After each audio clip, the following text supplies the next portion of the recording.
like a match made in heaven. This year, my adaptogen game has gotten kicked up notches unknown. Happy Thursday, BT Dubs. Did everybody have a good holiday? It's continuing on. It's not quite over.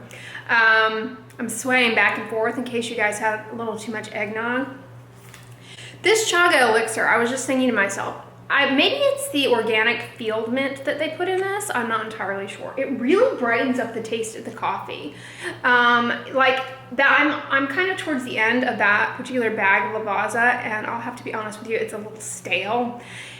This is kind of reviving it. Comment below, and if you guys, I know many of you have started using these elixirs. Do you find that it enhances the taste of your coffee? I haven't tried using it in any other beverage. I only put it in coffee. I haven't tried like putting it into tea or anything else. I don't drink anything other than water. Actually, that's not true. We know that's not true. I drink a lot of beverages. I drink a lot of tea. What am I even talking about? Who am I?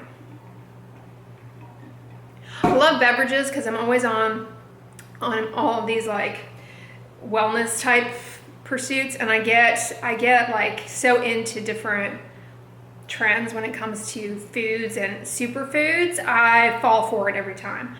Oh, but skincare update, you guys.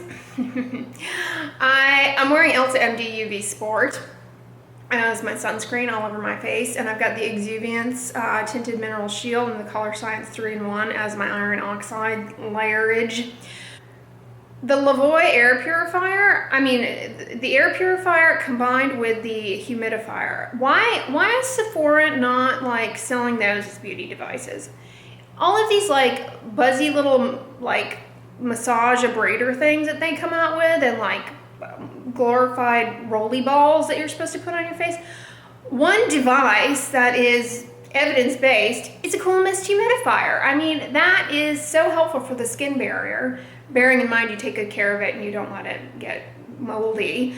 That's not good. And then an air purifier can really help the quality of your air and help with allergy-like symptoms that can lead to those dark circles under the eyes. I mean, they could rebrand air purifiers and cool mist humidifiers into like, you know, nocturnal, what would they call it? Nocturnal skin regenerators with stem cell infiltrate. I mean, they could market the stink out of that. Oh, I need to get going. Otherwise, I'm just going to sit here in my apartment sipping on coffee, and I'll never get my errands done. And I have quite a few that I need to take care of. What with the holidays and everything being closed, so. I just reapplied that Olay SPF 35. It's like close to 5 o'clock. I'm darting over to Costco. Hopefully the dad crowd's gonna be in there. Although school's still out from the holidays, so there may be a child crowd in there. Maybe not. Maybe people are out of town or the offices are closed. Maybe it'll just be desolation. Desolation Central. But yeah, that's the thing about the holidays, you know. It's like when you're an adult, somehow the magic quickly comes to a halt when you realize all the stuff you have to catch up on because things were closed and your usual routine was off. I swear, growing up is, if you are a child watching this, don't grow up. It's like the most disappointing thing. The best part about being an adult is being able to stay up as late as you want and eat whatever you want and whenever you want. So yeah, those are the incentives to grow up, but otherwise, no. Taxes. Speaking of growing up and adults, I had we'll just say a little bit of a frictional interaction that was generational. A clashing of generations, if you will. All right, and I really struggled in this scenario, so I'm going to tell you the situation. I was coming out of the post office, and I had a massive box. It was a little unwieldy. It wasn't heavy. I could carry it, but it was a little unwieldy. And this gentleman, older gentleman, held the door open for me, and I said thank you. and proceeded to exit and walk towards my car. And then this older gentleman decides he's gonna follow me, and he asked me as he was holding, would you like me to carry that to your car for you? And I said, oh, no, thank you. I've got it, but I appreciate you. No, thank you. But then he persisted and proceeded to follow me out into the parking lot. You know, granted his car was parked next to me, but he was kind of, I don't know, for lack of a better word, he was being a pain in the asbestos. He kept saying, you sure you don't want me to carry it? You sure you don't want me to carry it? And kind of like chuckling and chortling along. And here's the thing. I can totally see why he thought this was comical. I think what he perceived, you know, perhaps what he thought my reasons were for declining his offer time and time again were that I was coming from some sort of like feminist perspective, you know, of like, I'm a woman, I can carry my own boxes and blah, blah, blah, blah, blah. But really, that had nothing to do with it. Here's the reality of the world that we live in today. And you know, this happens in Houston a lot, actually, is that people will scam you and, you know, try and rip you off and or harm you. And so you have to be a little closed off to strangers. It's unfortunate if it's a well-intentioned person who really just wants to help you out. You appear kind of over the top and a little bit hyper-vigilant and, you know, a little terse. Whereas if it is a malignant, you know, a malingering individual, you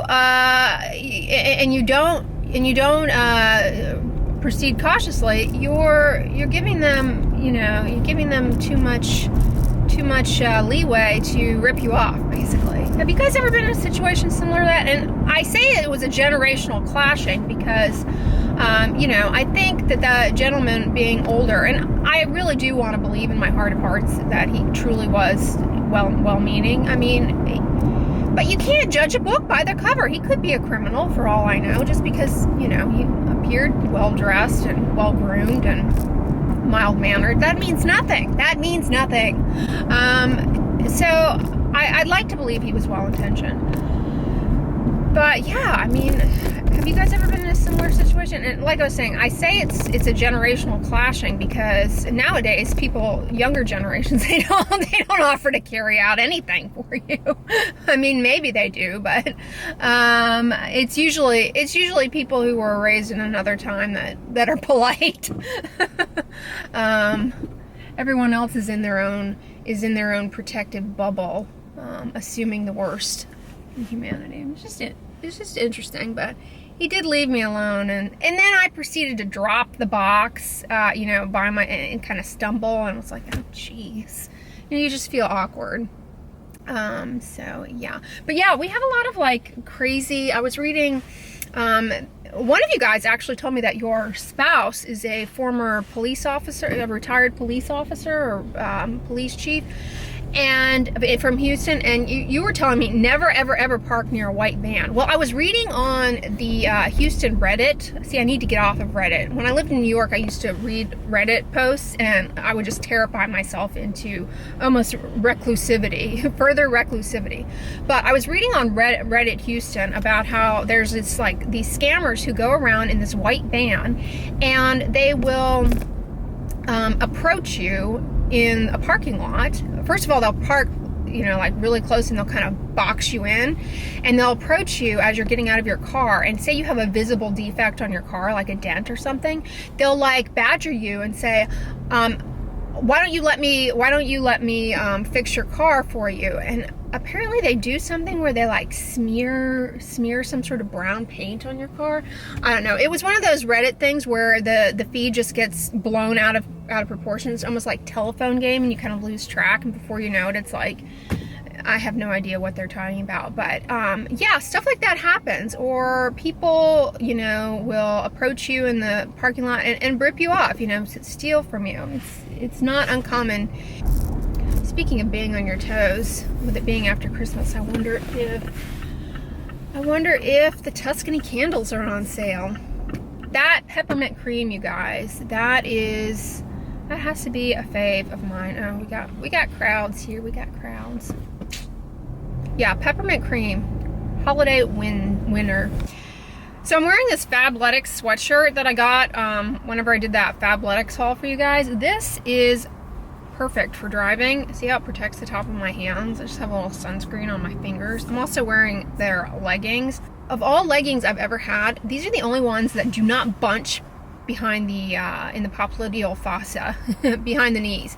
They're the only ones that don't do that bunchy thing, and they don't show they're not see-through on the derriere posterior region when you bend down to do exercises and things. And the third point is they hold up in the washing machine so well. I have a pair of Adidas leggings that are basically like pantyhose at this point, and I haven't even had them but like a year. And I had a pair of Lululemon leggings at one point, and those were very good quality but incredibly expensive. Any word on when the romaine recall is going to be up? I swear, they need to just stop putting feces on our lettuce so that this E. coli outbreak contamination thing would stop occurring. It's annoying. I love romaine. I mean, it's one of my favorite salad greens. That and spinach. I like mixed greens. Why am I going on and on about greens? I really want some romaine though, and I want it because I know I can't have it. It's kind of like Chick-fil-A on Sunday. Yeah, it's one of those things like Chick-fil-A on a Sunday. You want it because you know you can't have it. I want romaine because I know I can't have it without getting intestinal distress, food poisoning, death.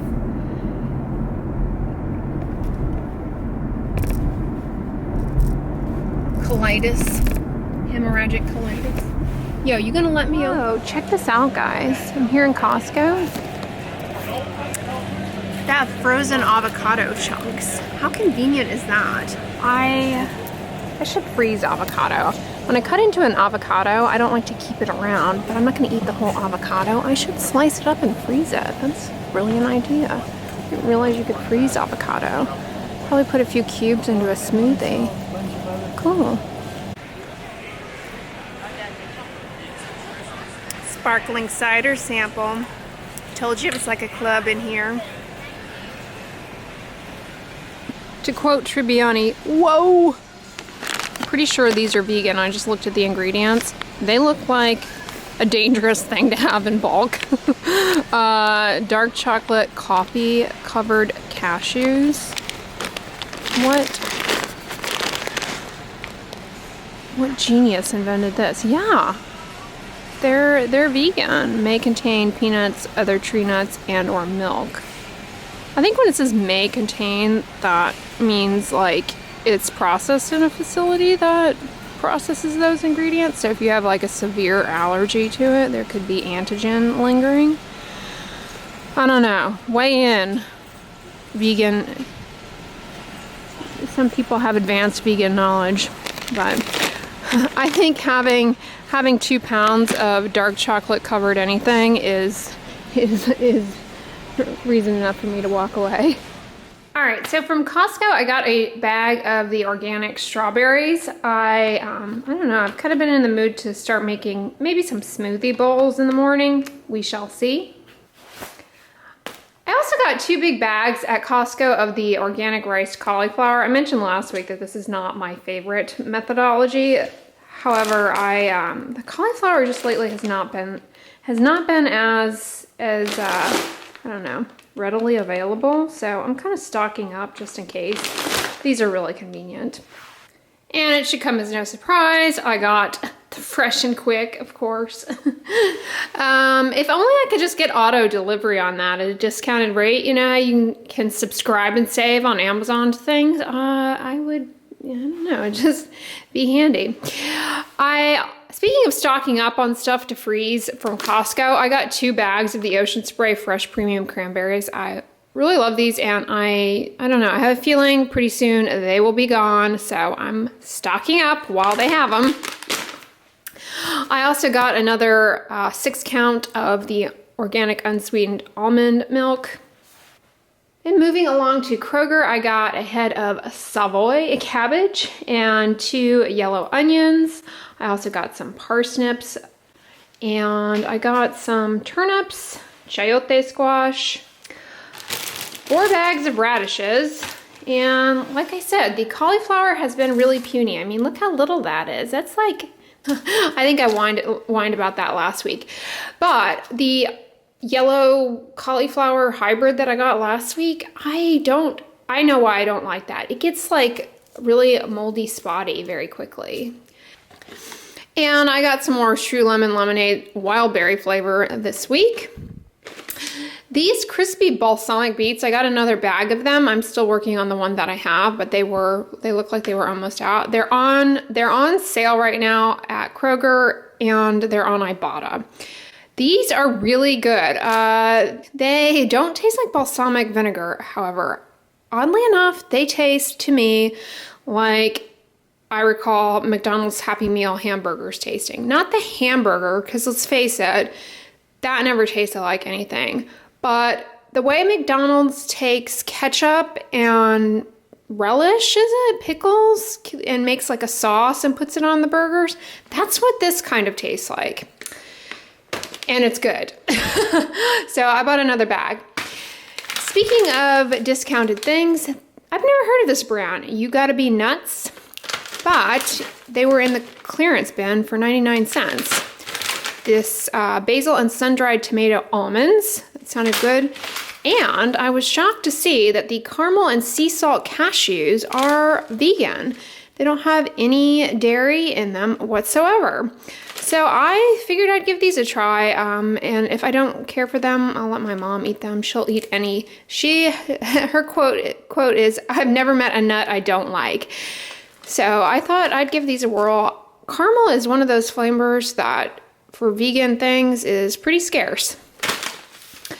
Then I also got, they had the Candlelight Company candles for $3 at Kroger. So I got this Ice Balsam Wonder. It's really nice. It smells kind of like fur. Yeah, it was a bit of a madhouse in Kroger, and likewise in Costco. A lot of people circling the samples. But anyways, that's everything that I got this week. So I'm gonna put all of this away, but I hope you guys enjoyed the vlog. If you liked it, give it a thumbs up, share it with your friends, and as always, don't forget, sunscreen and subscribe. I'll talk to you guys tomorrow. Bye.